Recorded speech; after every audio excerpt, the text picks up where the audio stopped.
happy, happy.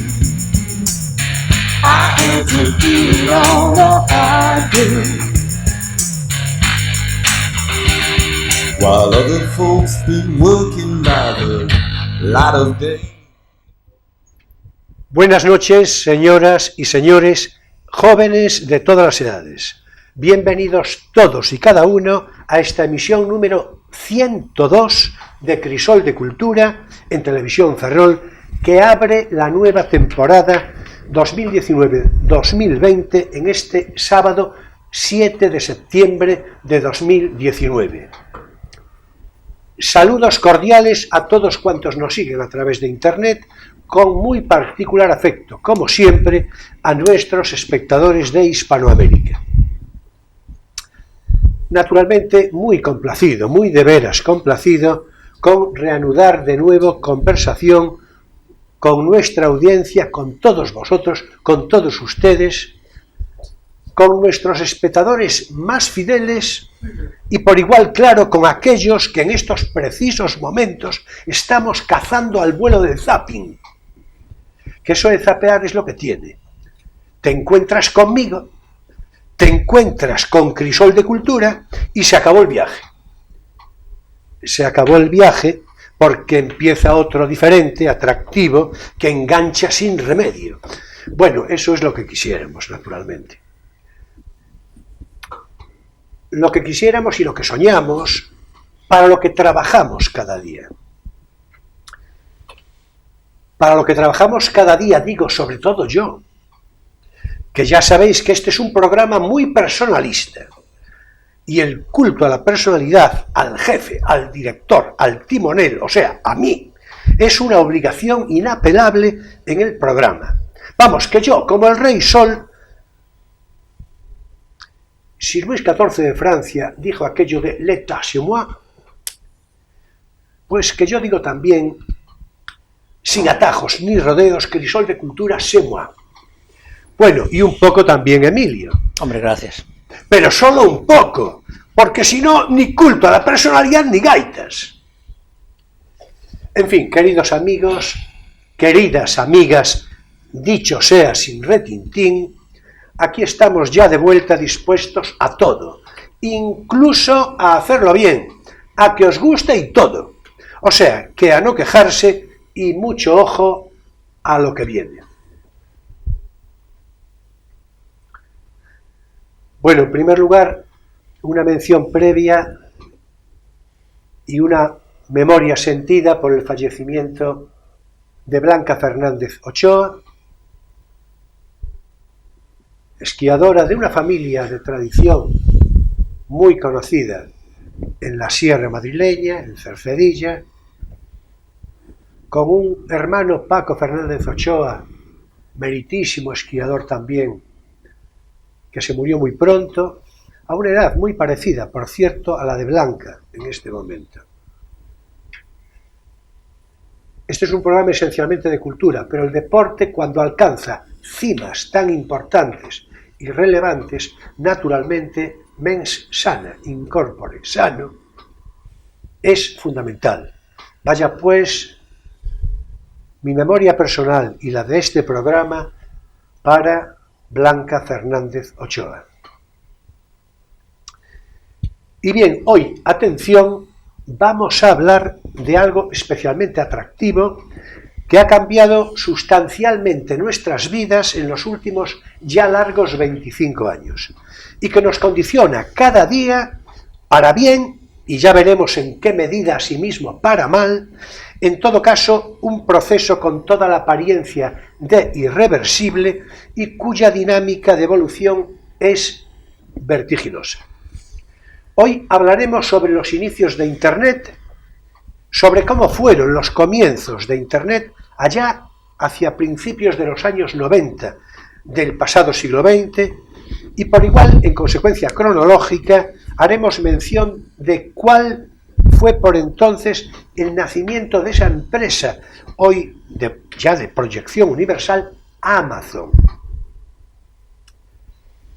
Y a tal fin es nuestro invitado hoy una persona que vivió muy de cerca esos años iniciales de Internet, ferrolano, que ya es siempre mérito en sí mismo, nacido hace 60 años, Pedro Sande García es diplomado en marketing, máster en dirección de marketing, comercio internacional y dirección de proyectos. Vinculado al sector industrial de la consultoría tecnológica, fue director gerente de empresas como IBM, Arthur Andersen o el Grupo Santander. Por demás, Pedro vive habitualmente en Madrid y entre sus viajes frecuentes, que anda, en fin, que hay que ver, siempre que puede se acerca por aquí, digo, por Ferrol, por Valdoviño. Y bueno, ya es de ver por qué su testimonio sobre cómo surgió Internet va a resultar de muy relevante interés. Además, hace 4 o 5 años decidió ponerse a escribir unos relatos cortos que acabó por reunir en un libro inicial y algo después, hace ya bien poco, se animó con la novela, con un título del que también hoy nos viene a dar cuenta. O sea, que Pedro también viene a hablar de su libro, pero eso será más tarde, con tiempo suficiente en nuestro espacio intermedio. Ya sabéis, no tienes por qué saberlo. Bueno, buenas noches, Pedro Sande, bienvenido, un placer de verdad recibirte. Buenas noches y muchas gracias por estar aquí con vosotros, es un placer poder conversar en este programa. Pues nosotros también, naturalmente, muy complacidos. Permíteme saludar a Emilio Saldaña, que aquí tengo a mi derecha en mejor costumbre, y ya después le entramos a la conversación. Bueno, buenas noches, Emilio. Hola, bienvenido. ¿Qué tal esas vacaciones? Bueno, como siempre, cortas, es lo que se le dice, ¿no? Pero... cortas pero intensas. Pero, hombre, pero es que si no fuera por las vacaciones, sí, ¿verdad? Sí, ¿Cómo sobrevive uno? Sí, además las vacaciones tienen nombre femenino, que ya apunta maneras eso, claro. Es toda una esperanza. Y por cierto, un apunte obligado, caramba, para las meninas de Canido, que son las de Velázquez, pero en fin. Sí, fueron el fin de semana pasado. Claro, que siempre nos coge a contrapié, sí. Es decir, cuando se producen las meninas, nosotros estamos de vacaciones, cuando volvemos de vacaciones ya no hay meninas. Bueno, son siempre en el primer fin de semana de septiembre, pero claro, cae a veces más adelantado, como este año que vino muy al principio, sí, y entonces nos coge como ya ha pasado, y otros años pues nos coge como en el medio y otros lo podemos anunciar. En todo caso es un espectáculo artístico, festivo, gastronómico, en definitiva cultural. Sí, ahora ya está muy institucionalizado. Se nota que ya vienen pintores profesionales, bueno, se nota que hay subvenciones. Es ya no solo fiesta en la calle y el espectáculo de ver a los artistas trabajando allí a pie de su obra, sino también, pues, en fin, actuaciones musicales, talleres para niños. Y se prueba que tiene éxito en la cantidad de gente que sube, porque es una cosa tremenda. Sí, ciertamente. De hecho, yo no tuve oportunidad de acudir este año, pero mi hija Irene sí, me lo comentaba. Por cierto, ¿te vio a ti de refilón? Sí. Es decir, sí, ha sido una manera. Yo por allí. Sí, y... Este año lo que pasa es que coincidió con el final de las fiestas de Ferrol. Entonces la actuación, que iban a ser celtas cortos, porque al final, no, iban a ser siniestro total, sí, pero al final celtas cortos, esa forma parte de las fiestas, pero tuvo lugar en Canido. Entonces ahí hubo como una especie de sí, bueno, celtas cortos, que por otra parte tuvo la deferencia de cantar Miña Terra Galega, sí, en homenaje a la no presencia de siniestro por total, razones de enfermedad o algo así, no sé qué le pasó. Claro, en efecto, sí. Bueno, que rendimos homenaje, sí, naturalmente, y reconocimiento a las pepitas y a las meninas. Pero por Dios, es que se lo dije a Pedro, es que yo creo que es Pedro, sí, sí, me parece que es Pedro, que me mueve a mí a equívoco con las meninas. Y las pepitas. Vamos a ver, porque, a ver, yo tengo querencia por las pepitas, muy particular querencia, como no, como ferrolano que se precie, pero las meninas de Velázquez, a mí me parece, junto con la Gioconda, de la que hablamos, sí, me parece el cuadro de los cuadros. En fin, las meninas sí, es la invención del impresionismo por parte de Velázquez. pues 300 años antes. Es decir, es toda una cosa, ¿no? Bueno, del impresionismo y otras cosas. Sí, de una manera más moderna de pintar, que no el acabado y definido en modo florentino. Claro, por supuesto, y además con esas referencias de guiño, esos trasfondos geométricos, en fin, Bueno, es que el barroco que tiene un elemento de juego y de complicación, cierto, siempre, cierto. Y también de desafío, ¿no? Su Góngora y sus poesías. Bueno, supongo que Eduardo Armida, que es más o menos el inspirador. Eduardo fue unir una cosa que ya existía, que era un movimiento internacional, bueno, no movimiento, no, pero una tendencia que se había en muchas ciudades un poco arruinadas de modificar el espacio urbano, pues y dignificarlo, pues pintando en la calle pues fachadas, edificios ruinosos y tal, con la idea de que hubiera un leitmotiv en todas las pinturas que se hicieran en estas sesiones, que era variaciones sobre las meninas, que es una cosa que tiene tradición en la propia pintura española, donde por supuesto, el grupo, ahora no me sale el nombre, el grupo del pop de los 70 hizo versiones de las meninas. Sí, Madoz, en fin, Sí, claro, por supuesto. En todo caso, iba a decir yo, Eduardo Armida, ya estarás cumplido con todo lo que dijimos de las meninas, hablamos de Velázquez, es decir, ya, en fin, yo creo que sí. Crónica, el grupo Crónica. ¿Dónde estaba Madoz, efectivamente? Que sí, por supuesto, sí. Yo es que me vino Madoz ya de inmediato, porque Madoz yo creo que es una referencia imprescindible. Bueno, vamos a ver, ya tenemos voy a volver a poner de actualidad el comentario sobre el tiempo, no el meteorológico, sino el cronológico. Bueno, en eso estamos. O sea que larga vida a las meninas, naturalmente, de Canido, que además es un espectáculo para todo el año. La gente puede venir a porque después ahí quedan pintadas, claro, y se pueden ver y visitar y puede hacerse... Ya se dijo en este programa otras veces, se ha de repetirlo. Venid a Ferrol, pasaos por Canido a observar las meninas y bueno, y ya puestos, pues no sé, si me veis por la calle, decidme algo. En fin, bueno, Pedro, vamos a entrarle ya al toro. Entonces, dibújanos, como mejor te parezca, cómo fueron esos comienzos, cuándo y por qué consecuencia y de qué circunstancias, se echó a andar Internet.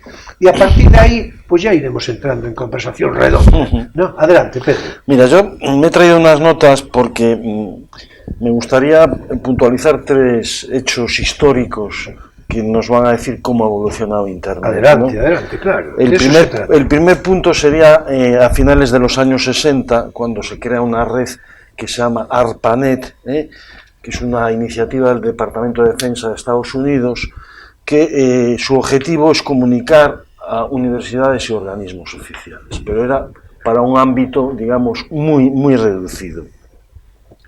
¿Qué ocurre? Con los avances tecnológicos llegamos a un segundo paso histórico, que es en los años 90, donde aparecen los primeros navegadores, entre ellos, bueno, el Mosaic y el Netscape. ¿Y qué ocurre con los navegadores? Que facilitan que el usuario pueda acceder a Internet, porque el acceso a Internet pues era sumamente complejo. Ese es un paso que ya permite que la expansión de Internet empiece a inundar lo que es el ámbito empresarial y el ámbito doméstico. Y luego hay un gran salto que para mí es fundamental, quizá el más importante, y que la gente a lo mejor no es muy consciente de él. Y esto ya ocurre a finales del siglo XX y a principios del siglo XXI. Internet en su inicio era un lugar donde muy poca gente ponía información y mucha gente la consumía. Pero a partir de esto de finales del siglo XX, inicios del XXI, ocurre que millones de personas ponen información y millones de personas la consumen. O sea, ya no es, digamos, un lugar donde la gente va a buscar, sino que va a buscar y va a poner información. Y eso eclosiona en lo que hoy conocemos como las redes sociales.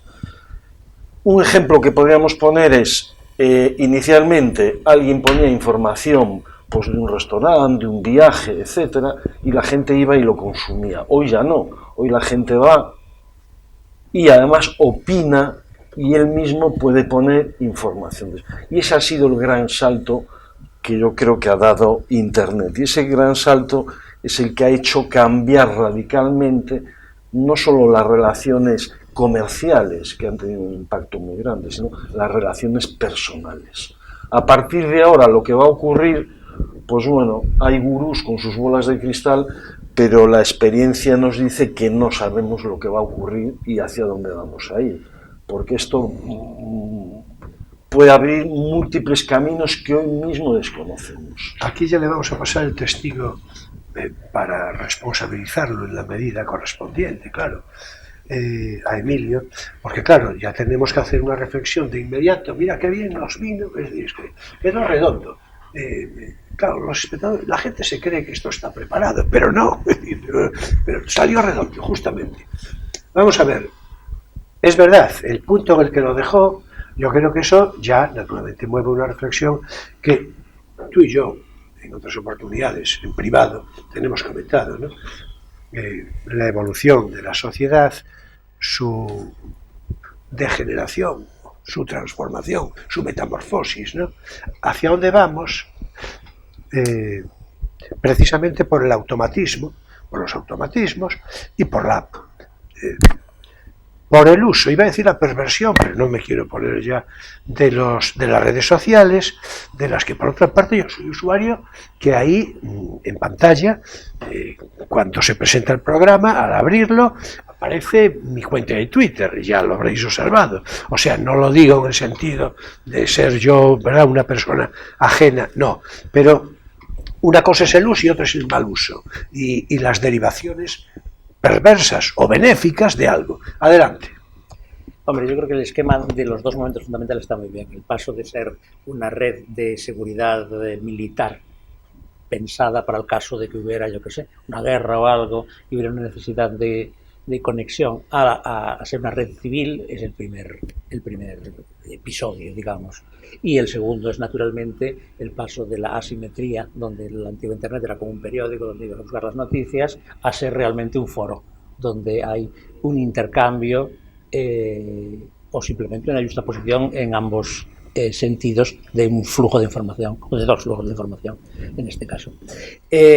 Claro, a partir de este segundo momento entramos en una fase que es en la que estamos ahora, en la que el uso de esa posibilidad de decir lo que quieras anónimamente, que es el asunto fundamental, claro, desde luego, lleva a que aparezcan verdaderos fenómenos, como diríamos, de odio contagioso colectivo, y fenómenos pues de linchamientos morales continuamente en una red que es incontrolable. Yo leí en el periódico hace poco no me acuerdo bien quién, que decía que a lo que vamos, uno de estos gurús de los que te referías tú, a lo que vamos es a la elaboración de mecanismos de control, de supresión del anonimato, porque a lo que ha llevado el anonimato es a redes de blanqueo de dinero, a redes de pedofilia, a redes de terrorismo y a pues esa especie de no sé, implementación del odio en común. Y comentaba el señor que la rebelión de las masas de Ortega se adelantó en realidad, porque la verdadera rebelión de las masas son las redes sociales ahora. Entonces estamos en un momento complicado. Una puntualización, porque has hablado de ese linchamiento moral que se hace en las redes sociales, pues son fenómenos preocupantes. Estos eran fenómenos que ya existían, pues es decir, el linchamiento social ya existía en la televisión. O sea, ya, pero tú tenías que acceder a una televisión. Sí, pero y no podía todo el mundo. No podía todo el mundo. Lo mismo que tú no podías publicar en un periódico si querías, había unos filtros. Correcto. Y ahora no los hay. No los hay, efectivamente, pero eso ya existía, es decir... O sea, no solo no hay filtros, sino que además cualquiera puede acceder anónimamente, que eso es lo que insisto yo, que genera este tipo de problemas, porque si cada señor fuera responsable de lo que dice, pues evidentemente no se dirían tantas cosas como se dicen, atroces y anormales. Por eso precisamente cuando los comentarios de Twitter se pueden perseguir penalmente, en Twitter no se dicen las cosas que se dicen en abierto en los foros estos anónimos que caen. Claro, es que en realidad la perversión, esta vez yo creo que ya utilizada la palabra en su sentido, en fin, más intenso, la perversión de todo esto en realidad es todo eso que estamos diciendo, porque claro, lo que tú decías es que ya lo había. Claro, lo que pasa es que la propagación de las ondas es muchísimo mayor. Quiero decir, lo que ha facilitado es que se propague masivamente. Hay un efecto eco que es terrible. Tú mira, por ejemplo, el acoso escolar, que luego siempre, más o menos, pues yo que sé, podía aparecer una pintada ahí difamatoria, podía aparecer fulanito es tal, escrito en no sé dónde, pero eran 10 o 12 cosas. Ahora de repente puede haber 25.000 mensajes de señores que digan, bueno, señores, en fin, tipejos, sí, que insulten a otro en cualquier momento. Sí, pero además yo creo que es una de las circunstancias en las que hay que pararse especialmente, las referencias morales, ¿no?, de lo que supone todo esto. Pero la moralidad depende de la responsabilidad, y la responsabilidad de la identidad. Si no hay identidad, si es anónimo, no hay responsabilidad, no hay moralidad posible. Estás al albur de todos los abusos emotivos de gente que paga sus rencores con los demás o tiene sus problemas mentales o lo que sea, que les da por decir. No, y además degeneran los conceptos de uso habitual. Por ejemplo, lo que se oye, lo de opinar, el sentido de la opinión, es una circunstancia que hoy circula como moneda de cambio normal, es decir, de una manera muy coloquial, y personas absolutamente indocumentadas desde todos los puntos de vista, incluso despojados éticamente, pues te dicen que pueden opinar. Es decir, sí, bueno, pero eso es confundir un exabrupto con una opinión. Claro, no, a eso hay que distinguir entre la opinión y la argumentación. Por eso lo cito. Y la argumentación informada de la no informada, claro, por eso supuesto, lo cito. Del puro exabrupto emocional movido por el odio o por el resentimiento, al decirlo de una manera más amplia. En todo caso, esto que tal cual, esto es así, es decir, esto es así y tiene esas implicaciones. Hombre, todo tiene su haz y su en vez, ¿no? Quiero decir, siempre hay, pues, los inconvenientes y las ventajas de algo. Pero en este caso yo creo que la facilidad de las ventajas de Internet habría que considerarlas siempre desde una perspectiva de lo que va a ocurrir en los próximos años, que es un poco lo que estamos, porque yo creo que es esto. Yo, antes de que apareciera Internet, y esto lo personalizo, en fin, sin ninguna intención de originalidad, pero yo recuerdo haber escrito hace bastantes años, cuando Internet no es que no existiera, es que ni se pensaba eso. Cuando se me preguntaba algo, circunstancialmente, como si yo fuera un gurú de pacotilla, ¿no?, pues yo solía decir, y es verdad, que mientras el hombre continúe transitando por caminos que no sean los del automatismo, porque yo creo que el problema siempre es eso. Es decir, yo creo que es la excesiva tecnificación de algo. Es decir, la tecnificación provoca una especie de automatismo, el individuo, de robotización. Y eso, claro, está totalmente alejado de referencias reflexivas, de capacidad crítica. Yo creo que sí. Y yo creo que ese es el problema fundamental, claro. Y además es difícil de resolver porque, a ver, las redes sociales accede la gente. Quería preguntar, digamos, en una perspectiva técnica, ¿ha habido avances en mecanismos de localización del anonimato, de persecución de la Internet oscura y todo eso? Cuando hablas del anonimato, yo creo que hoy en día es muy difícil que tú puedas o alguien pueda opinar en Internet bajo anonimato al 100%.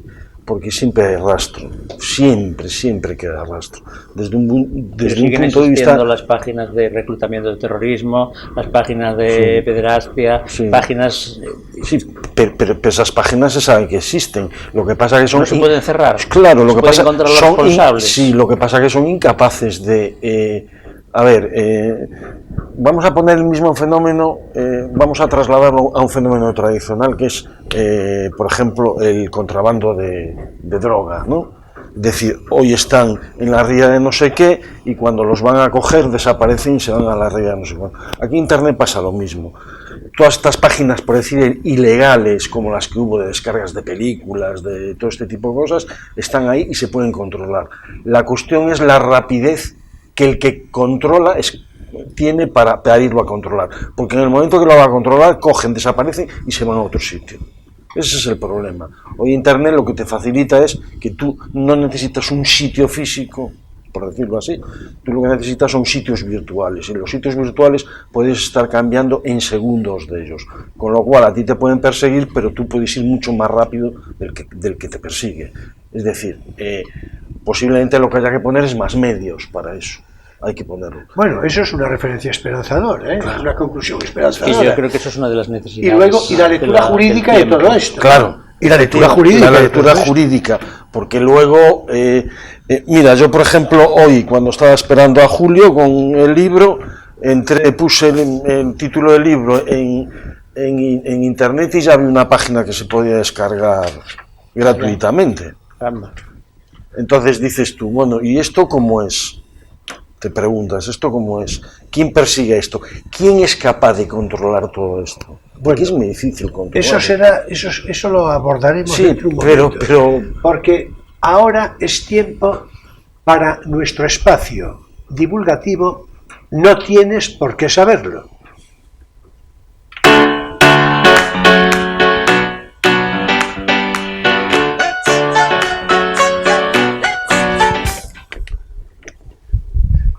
Bueno, y hoy ya lo preanuncié, naturalmente Pedro viene a hablar de su libro, no solo de su libro, como es de ver, pero también de su libro, que entre otras cosas, en fin, yo lo invité a eso. No viene él, digamos, que con descaro contenido. No. Vamos a ver. La verdad es que generalmente quienes seguís el programa de una manera habitual, sabéis que yo generalmente hago protestas de amistad con mis invitados porque a la gran mayoría los conozco, en fin, de largo tiempo y tengo vínculos de amistad crecidos y a veces importantes. No es el caso con Pedro. Yo a Pedro acabo de conocerlo, podía haberlo conocido, por razón de edad, podría conocerlo, por razón, en fin, pero no. Yo a Pedro acabo de conocerlo hace apenas unas semanas de una manera circunstancial. Aquí se publicité yo mismo, la convocatoria de un concurso de relato corto, Morriña da Frouxeira, del que formaba yo mismo parte del jurado, junto con algún otro invitado como Guillermo Fernández, invitado habitual y buen amigo, ¿no? Bueno, pues Pedro Sande había participado.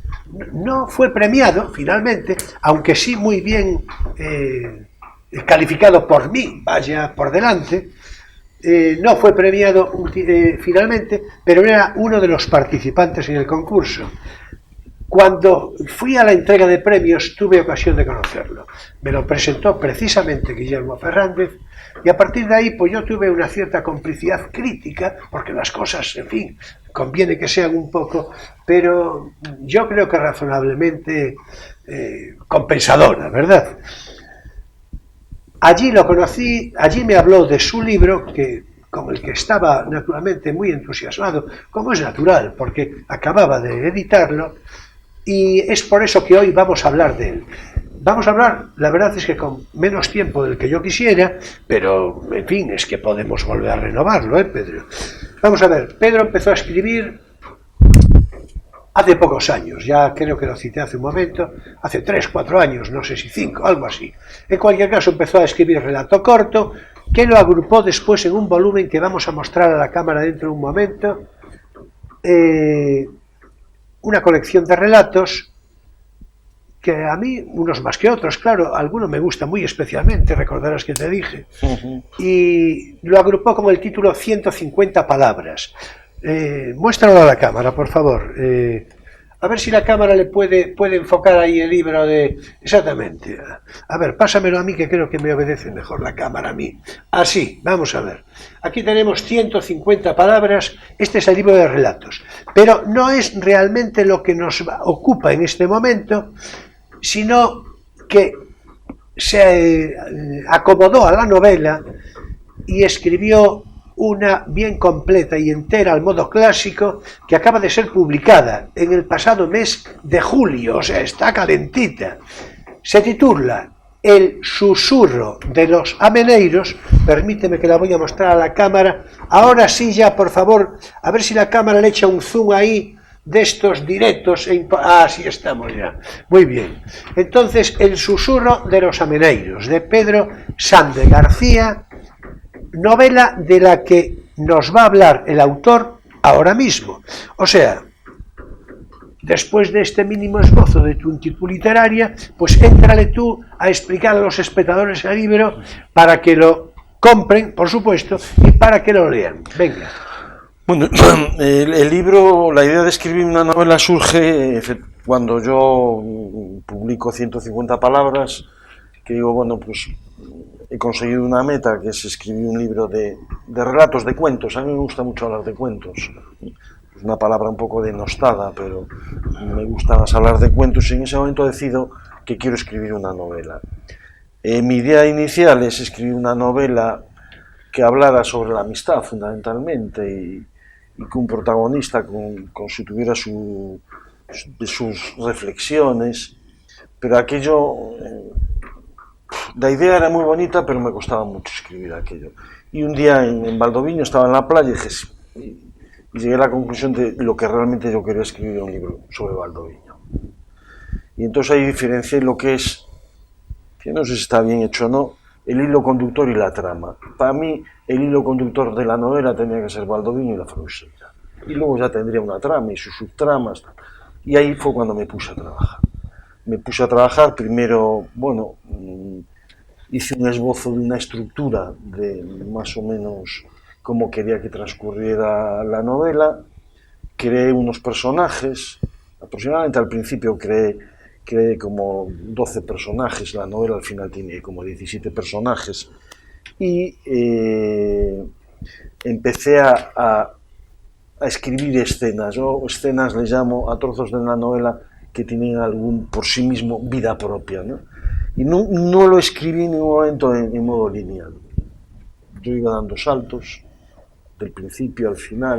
Por cierto, disculpa, ahora que dices esto, de una manera breve, pero, en fin, porque me parece de algún interés, ¿no?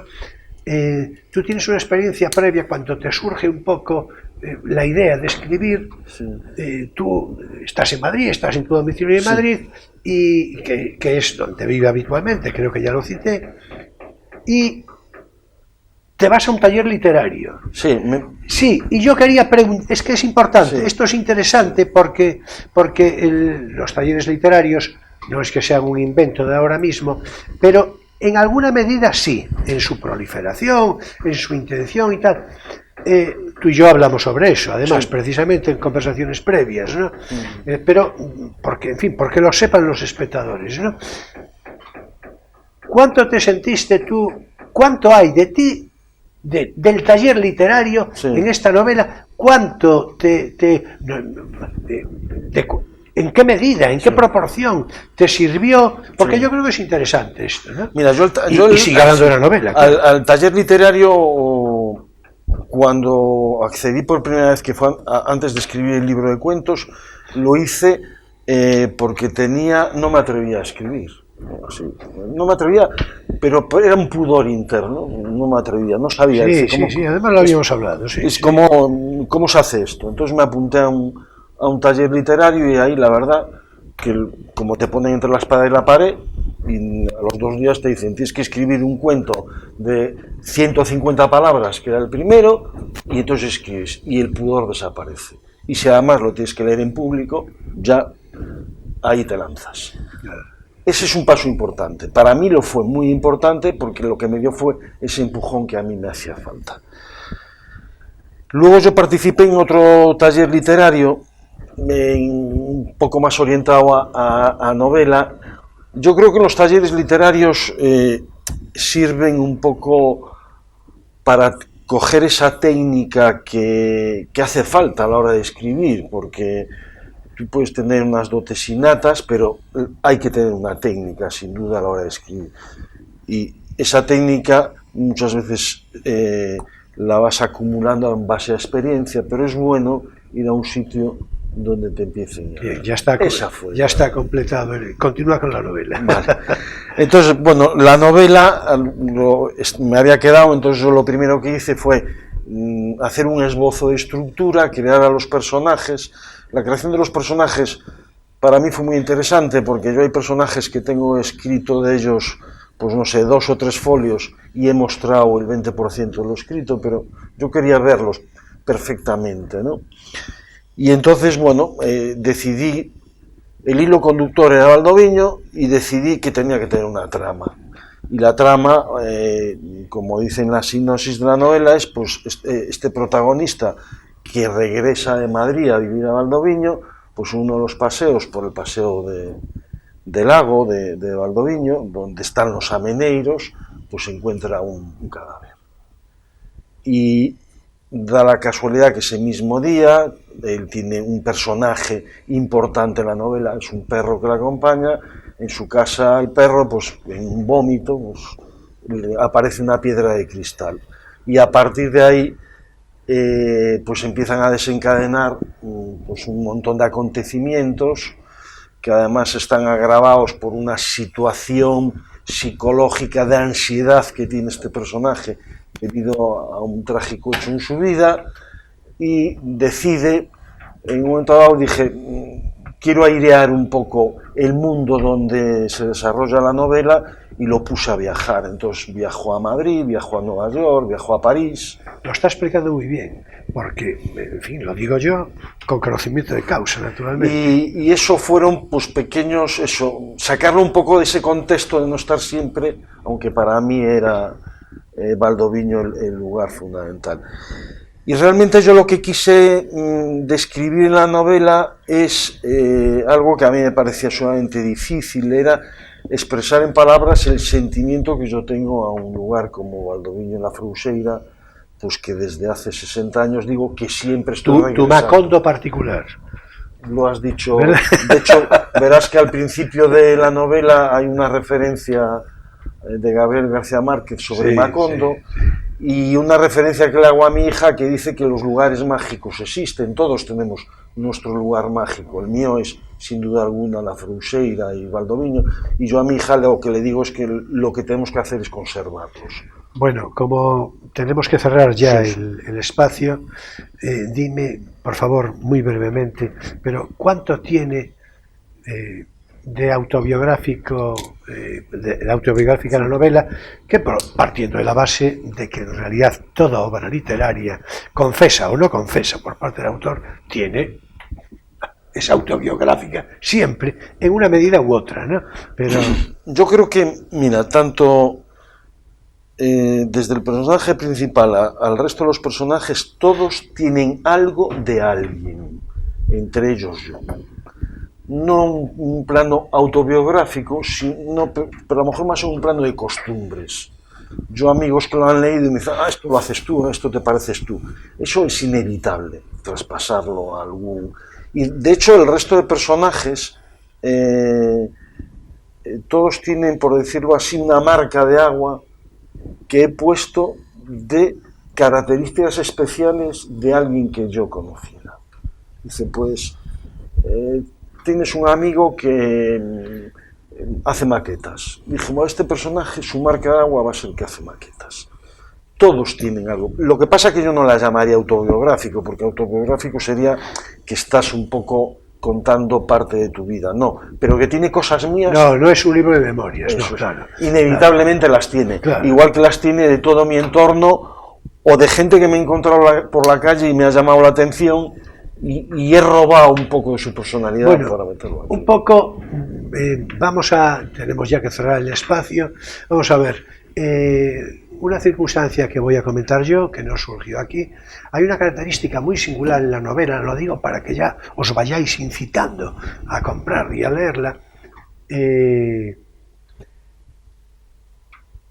Es una singularidad de Pedro Sande. Es la mención siempre evocadora y frecuente a canciones y a música.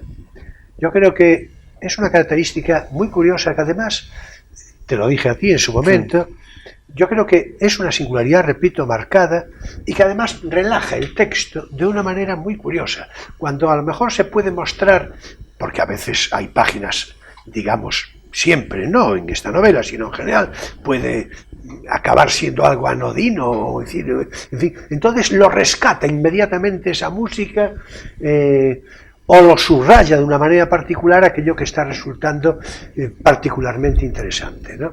En todo caso, habló de un cadáver que aparece muy pronto en la trama, así que ya sabéis, a buscar, naturalmente, la intriga de todo esto. Vamos a ver el susurro de los ameneiros, por favor, que de nuevo el zoom, la imagen, proyecte aquí. Así estamos, el susurro de los ameneiros, de Pedro Sande García, editada por Amazon, por otra parte, ¿verdad? A la que nos vamos a referir seguidamente. Yo, naturalmente, con mucho gusto, él ya se supone que también, yo creo que quedaréis muy complacidos con esta lectura. El susurro de los ameneiros, de Pedro Sande García. Y hasta aquí nuestro espacio divulgativo, no tienes por qué saberlo.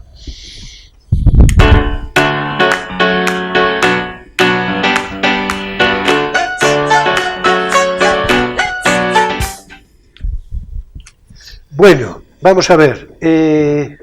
Tengo que decir que tenemos el tiempo más bien justito, sobre todo porque queremos dar un cierre hoy de poesía, que algo ya comentamos, ¿verdad? Sí. Digamos con alguna pormenorización más allá de lo habitual, ¿no? Pero bueno, yo creo que en principio hicimos un comentario, un esbozo sobre Internet y yo creo que interesante. Vamos a ver, si te parece, Pedro, podemos hacer lo siguiente. Las referencias de orden moral, a las que podemos volver en cualquier momento, pero de esos apuntes que tienes, seguramente querrás subrayar particularmente algo que te parezca imprescindible o notable. Así que, vamos a ver, entre lo que tú decidas respecto a Internet y también la realidad de Amazon como una digamos un complemento, ¿no? de interés, porque claro, Amazon surge prácticamente poco después de que Internet se pone en marcha y como consecuencia, naturalmente, ¿no? Sí, sí. Bueno, pues a ver, tú orienta como te parezca la continuidad de lo de Internet. Sí. En fin. Yo creo que comentar el caso de Amazon es un caso que nos puede facilitar mucho entender qué ha ocurrido con el mundo. Pues entonces ya miel sobre hojuelas. Porque Amazon nace, cuando, si recordáis, yo dije que en los años 90 empieza la gran expansión. Amazon nace en el año 95 con un señor, que es Jeff Bezos, que dice que va a vender libros por Internet y todo el mundo dice que está mal de la cabeza. Está mal de la cabeza porque vender libros por Internet, ¿a quién se le ocurre en el año 95? Y él dice que sí, que va a vender libros por Internet inicialmente, pero que luego va a acabar vendiendo de todo. Y él comienza, porque esto lo quiero recalcar porque parece a veces que empresas como esta nos da la sensación de que es un señor que de un día para otro se ha hecho millonario. Este señor lleva 25 años con la empresa trabajando. Y él hace un plan de negocio que sus primeros accionistas le dicen, casi lo echan, porque no daba beneficios hasta el 6º año y había que invertir un montón de dinero. Y él insiste. Sobrevive a una burbuja tecnológica que hubo a principios de los años del siglo XXI y en el año 2001 consigue lo que es sus primeros beneficios, ¿vale? Y en el año 2019, que es en el que estamos ahora, hay dos características fundamentales de Amazon. El logo de Amazon es muy curioso, si fijáis es una flecha y una A y una Z, porque lo que dice su fundador es que todos sus productos son todos los productos que van de la A a la Z. Estamos hablando de más de 150 millones de productos que vende Amazon a través de Internet. Se convierte en la mayor empresa de capitalización bursátil, y cambia radicalmente lo que es el comercio entendemos retail, lo que es la relación entre compradores, vendedores y proveedores. Lo cambia de manera radical. Es más, todo el mundo le está copiando. Y el mundo, nos guste o no, está yendo por ahí. Porque le están copiando otras empresas, pero también hay que tener en cuenta que Amazon, el 58%, un dato importante, de lo que vende, no son productos de Amazon, son productos de pequeñas y medianas empresas, es decir, además intermedia lo que es el poner en contacto a una empresa con lo que se llama espacio Amazon. Eso es, con sus consumidores. Pero hay una cosa que además la gente no conoce. El 60% del beneficio de Amazon no viene ni de vender libros, ni de vender ropa, ni de vender... El 60% del beneficio. El 60% de beneficio es lo que se llama el cloud computing, que es vender en la nube. La gente eso le pega que son de empresas muy tecnológicas. No, Amazon es el líder mundial en eso. O sea, tiene más importancia Amazon como empresa que vende soluciones en la nube que como empresa que vende libros y zapatos y este tipo de cosas. Entonces, yo creo que lo que ha hecho es revolucionar y agitar de tal manera el mundo de las relaciones comerciales que de aquí a unos años no se va a parecer en nada a lo que tenemos actualmente.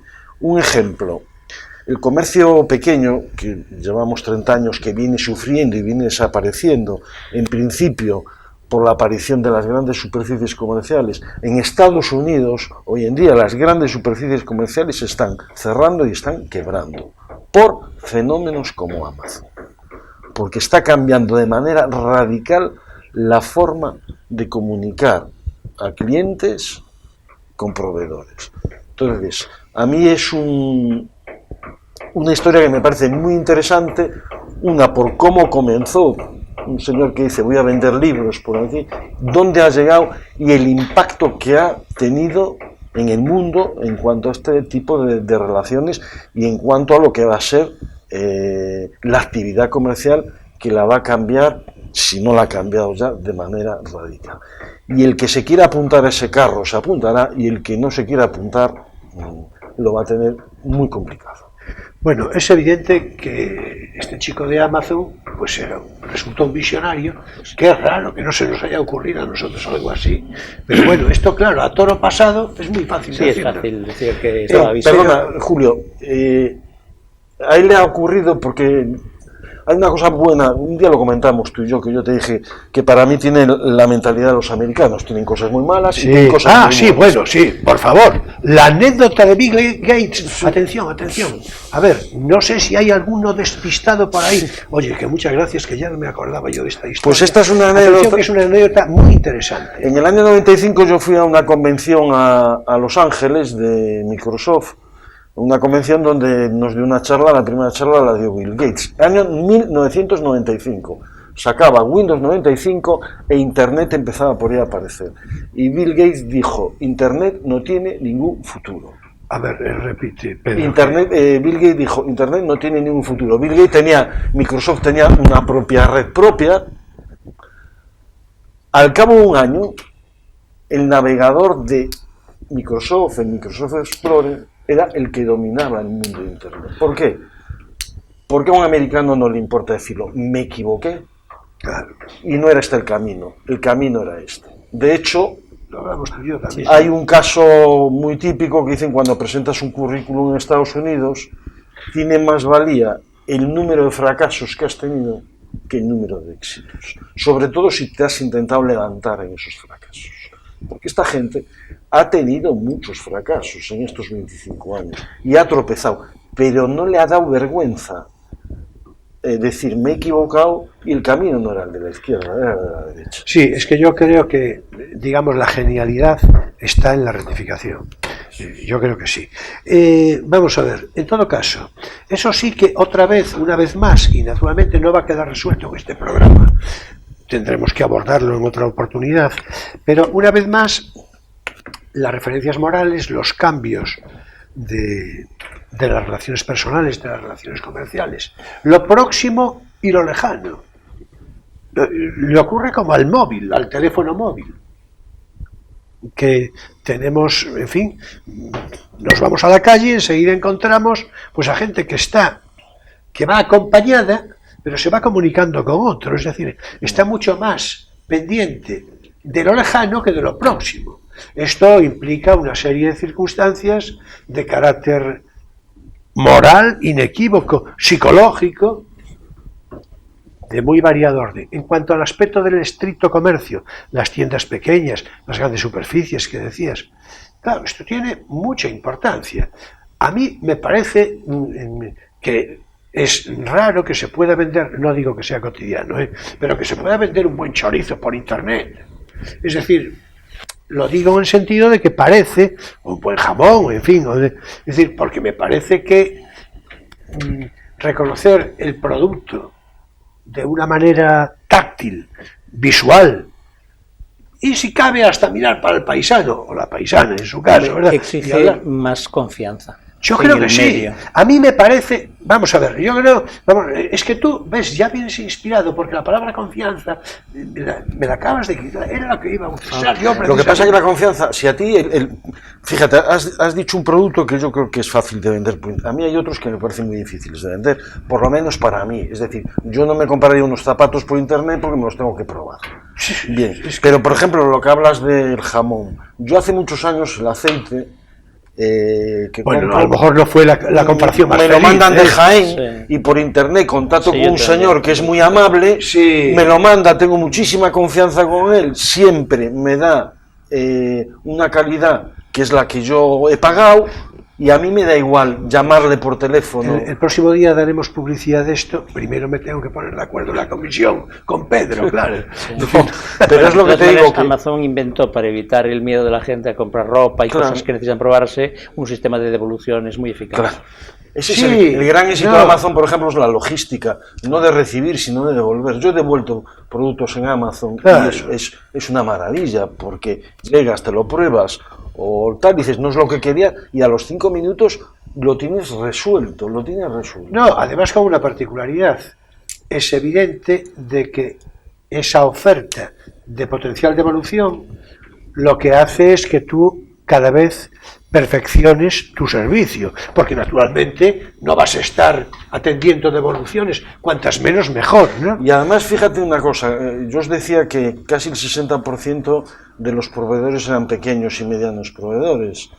Eso les exige unos controles de calidad que les exige Amazon, que al consumidor final le garantiza que haya esa calidad, porque si no la hay, yo alguna vez me ha pasado en Amazon de no poner un comentario y el proveedor llamarme, mandarme un correo diciendo si tenía algún problema con el producto, porque sabe que si tengo algún problema, Amazon le va a decir, usted aquí ya no puede comprar. Bueno, yo tengo, por mi espíritu de librero, que también lo tengo naturalmente, tengo que decir que los libros por internet, ¿cómo no? Pero no hay nada como hablar con un librero.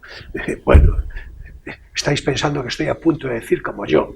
No, como otros también. No hay nada como hablar con un librero. De libros, claro, naturalmente, de literatura. Bueno, por cierto, libreros que lo sean, claro, por supuesto. Pero Amazon es evidente que es el futuro inequívocamente. Inequívocamente, con todos los matices necesarios, que por cierto son muchos. Hay una parte, porque tenemos ya que cerrar, ya se nos ha ido el tiempo, Pedro, es decir, que ya te avisé yo que esto es, que en fin, la vida breve, es decir, vamos a ver, hay una parte que no podemos tocar ahora, pero que si queréis decir algo, pero brevísimo, ya veis que estoy subrayando el superlativo, y es el acceso ilimitado a la información en Internet. Esto, ya sé que es un problema que no se puede resolver, pero esto es un problema mayúsculo, ¿no? El acceso ilimitado a la información no condiciona, te pregunto, precisamente las reflexiones, la formación, información, claro, no van parejas, ¿no? Es decir, Bueno, yo veo dos elementos distintos en el acceso a esa cantidad de información que te permite Internet. Uno es que necesitas más filtros de los que la propia red te ofrece, porque si no puedes ser víctima de fake news y puedes ser, en fin, desorientarte ante de tal hecho cantidad. ocurre, de hecho ocurre. Claro. Y otro elemento es la velocidad de la información, que funciona llamando la atención y por tanto a base de superficialidad y a base de generar poco hábito reflexivo o incluso bloquear el hábito reflexivo a cambio del salto a toda velocidad de un punto de información a otro. A eso quería referirme. Son dos problemas distintos, pero bueno, que están los dos en el mismo hecho del acceso masivo a la información masiva. Yo ahí me gustaría puntualizar, y siguiendo el hilo de Emilio, por sacarle algo positivo, es que la búsqueda de información en Internet te exige ser mucho más reflexivo, que siempre es bueno ser reflexivo. Te exige mucho más reflexivo y tener mucho más criterio, porque tú pones una palabra y te aparecen cientos de miles de referencias. Sí, bueno, además hay que decir una cosa. Los conceptos, esto es perogrullo el que habla. Vamos a ver, pero a veces lo obvio hay que subrayarlo. Una cosa es tener acceso con ese carácter, digamos, de reflexión crítica respecto a la información que Internet pueda de una manera cuasi limitada facilitar, y otra cosa es que no puedes consultar lo que no sabes. Es decir, previamente has de saber algo para mínimamente acceder a contrastar y todo esto, ¿no? Es decir, vamos, que la referencia culta previa es fundamental. Tenéis que ser cultos, chicos. Es decir, a ver si hacéis un esfuercito. Bueno, en fin, ahora es tiempo para nuestro espacio lírico. Poesía eres tú.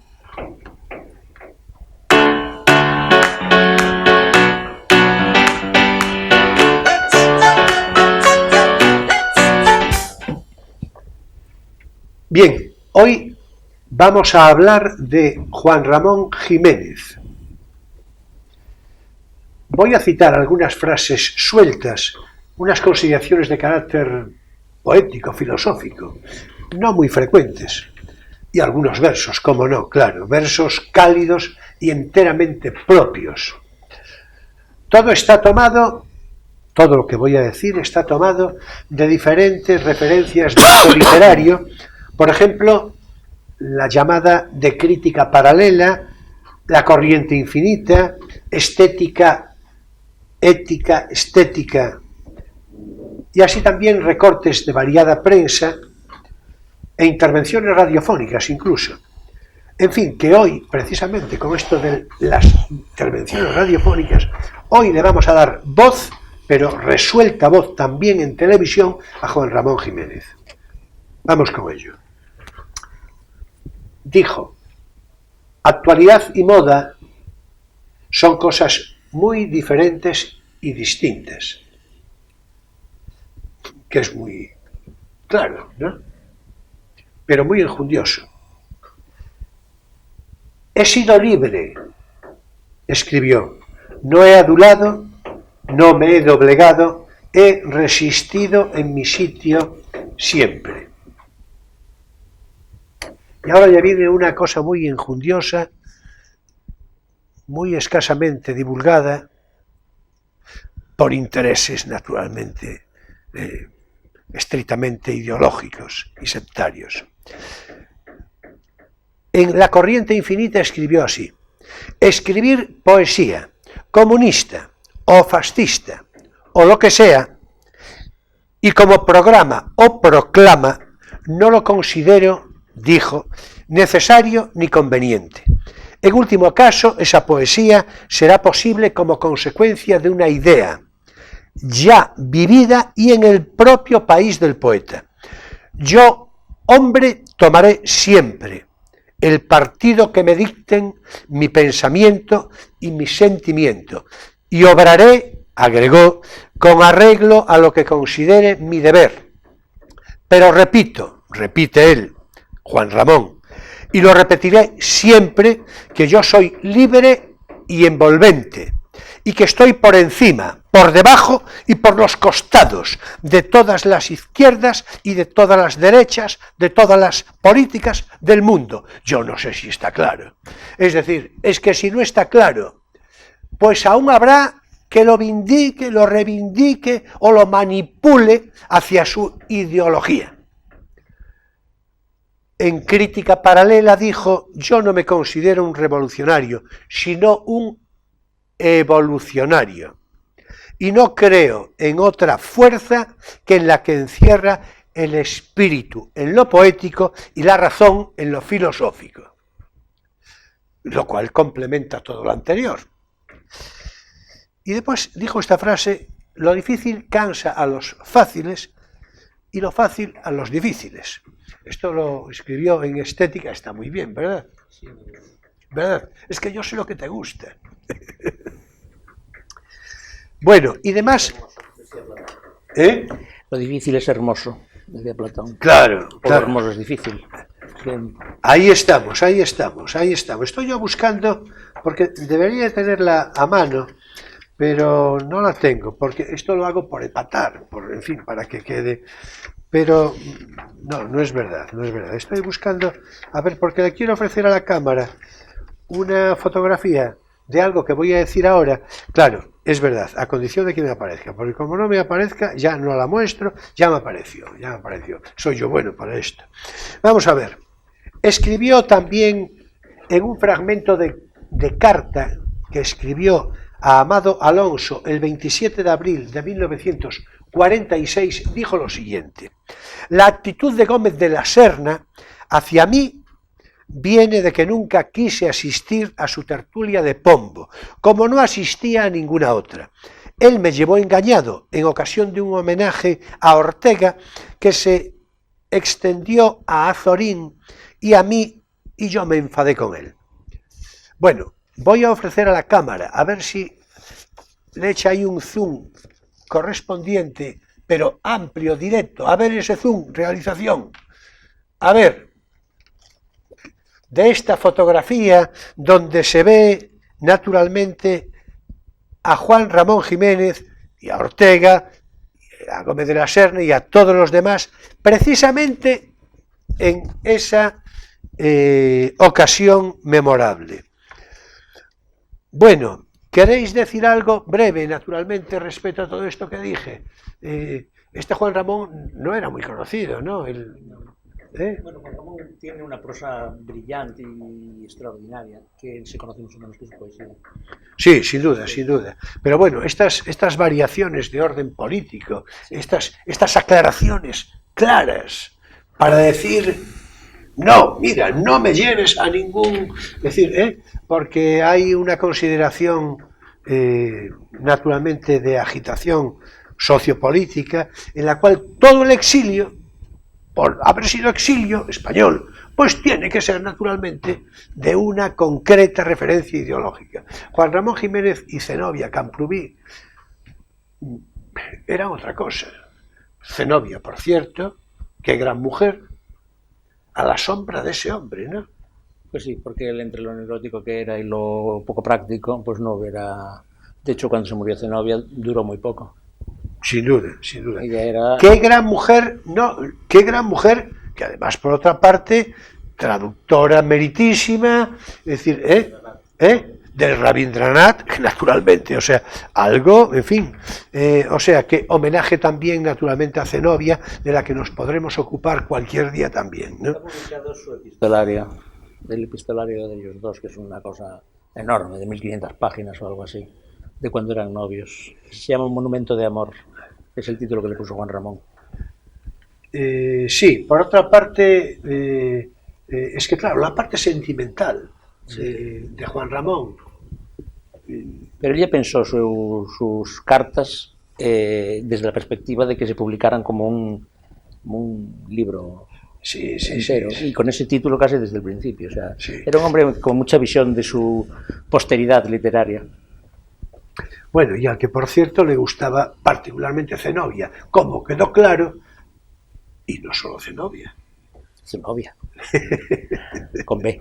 Exactamente, exactamente. Bueno, y ya por último, voy a citar un poema, el poema Oí hablarme a los árboles, que se incluye en la producción poética de Juan Ramón entre los años 1936 y 1942. Dice así: volvía yo con las nubes que entraban bajo rosales, grande ternura redonda entre los troncos constantes. La soledad era eterna, el silencio era eternante. Me detuve como un árbol y oí hablar a los árboles. El pájaro solo huía de tan secreto paraje. Solo yo podía estar entre las rosas finales. Yo no quería volver en mí, por miedo de darles disgusto de árbol distinto a los árboles iguales. Los árboles se olvidaron de mi forma de hombre errante y con mi forma olvidada oí hablar a los árboles. Me retardé hasta la estrella. En vuelo de luz suave fui saliéndome a la linde con la luna ya en el aire. Cuando yo ya me salía vi a los árboles mirarme. Se daban cuenta de todo y me apenaba dejarles. Y yo los oí hablar entre el nublado de nácares, con blando rubor de mí. ¿Y cómo desengañarles? ¿Cómo decirles que no, que yo era solo el pasante, que no me hablaban a mí? No quería traicionarles. Y ya muy tarde, ayer tarde, oí hablarme a los árboles. Delicado, poliédrico, excelso, completísimo poeta singular, Juan Ramón, menos poeta conocido, como bien decía Emilio hace un momento, y con él he de volveremos con Juan Ramón muy variadas otras veces. Bien, todo cuanto antecede comentado, citado, sobre el poeta, viene recogido en este número doble 13-14 de la revista Poesía del 20 de marzo de 1982. Siempre, ya lo dije otras veces, lo repetiré ahora, que tengo ganas de decirlo, cuando los dineros de la cultura se gastaban en cosas adecuadas. Por cierto, no tardaron mucho en dejar de gastarse. Y todo esto se hizo con ocasión de cumplirse 100 años del nacimiento de Juan Ramón Jiménez. En fin, hasta aquí por hoy nuestro espacio lírico Poesía eres tú.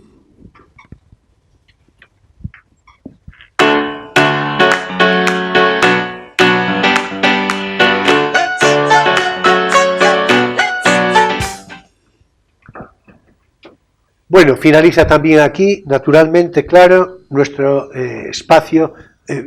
nuestro programa, este programa, Crisol de Cultura, en este sábado 7 de septiembre de 2019. En fin, muchas gracias, Pedro, por tu presencia, por tu conversación. Muchas gracias a vosotros. Así que, en definitiva, el espíritu de lo que ya te dije oportunamente, pues yo sé dónde estás, tú sabes dónde estoy yo, y naturalmente podemos volver a repetir a poco que te apetezca. Sí, seguro.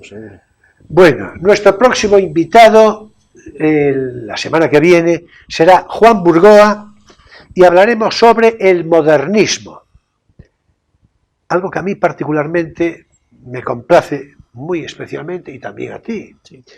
Esos primeros años del siglo XX, con Rodolfo Ucha como referencia de arquitectura reconocida, meritísima, imprescindible en esta ciudad de Ferrol, y tú viviste precisamente en una casa de Rodolfo Ucha.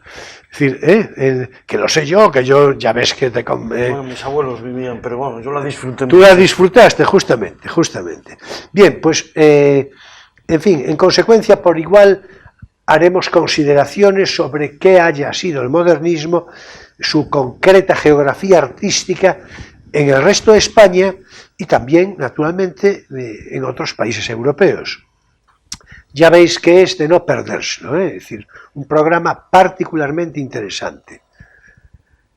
Señoras y señores jóvenes de todas las edades, mi gratitud entera y toda por vuestra presencia fidel de cada semana, por vuestra actitud crítica, por vuestra complicidad y también por vuestra simpatía, que alguna, en fin, siempre quede, ¿verdad?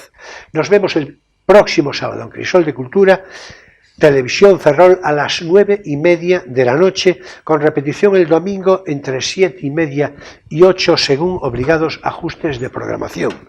Y después ya en Internet, a través de YouTube, para todo el ancho mundo. En fin, dentro de unos minutos, si estáis viendo este programa en su emisión del sábado, repito, sabed que seguidamente, en unos minutos, se emitirá una interesante película con previa presentación y animado coloquio a su final.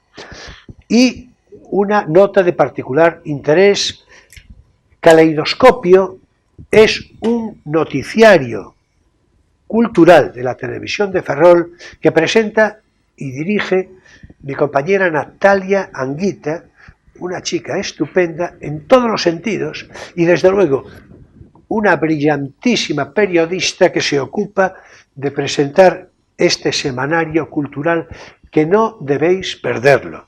Caleidoscopio, semanario cultural de los viernes a las 9:30 de la noche. No dejéis de verlo y ya después os predisponéis para el sábado para ver Crisol de Cultura, naturalmente. En fin, hasta el próximo sábado a las 9:30 de la noche. Será, como siempre, un placer. Y bien, ya sabéis que paso lista. Muchas gracias, buenas noches y feliz semana.